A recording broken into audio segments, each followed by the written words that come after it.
Après la suppression de la Cour des Appôts en 1750, Ségur voit son activité économique décliner. Le petit bourg conserve pourtant jusqu'en 1950 plus d'une cinquantaine d'artisans et de commerçants, bouchers, boulangers et aubergistes, mais également des métiers aujourd'hui disparus comme les charrons qui fabriquaient et cerclaient les roues de charrette ou les tireurs de sable qui draguaient le fond de l'eau Vézère dans une barque à fond plat pour récolter un sable de grande qualité.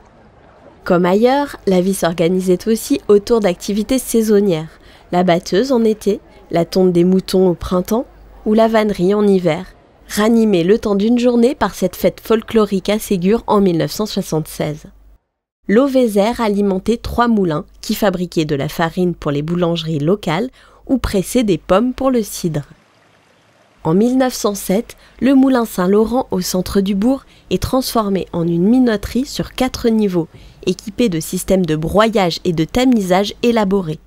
Quant au moulin Richard, situé en amont du bourg, il reçoit en 1924, grâce à une souscription des habitants, une turbine hydroélectrique qui alimente le premier éclairage public de la commune jusqu'en 1930.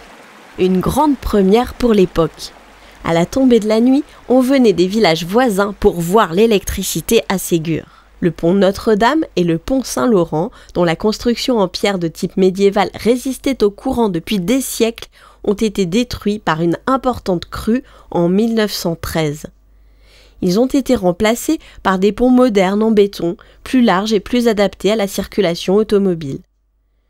Aujourd'hui, les moulins ne sont plus en activité et la plupart des boutiques et échoppes ont fermé leurs portes. Mais le cœur de Ségur continue de battre grâce au tourisme.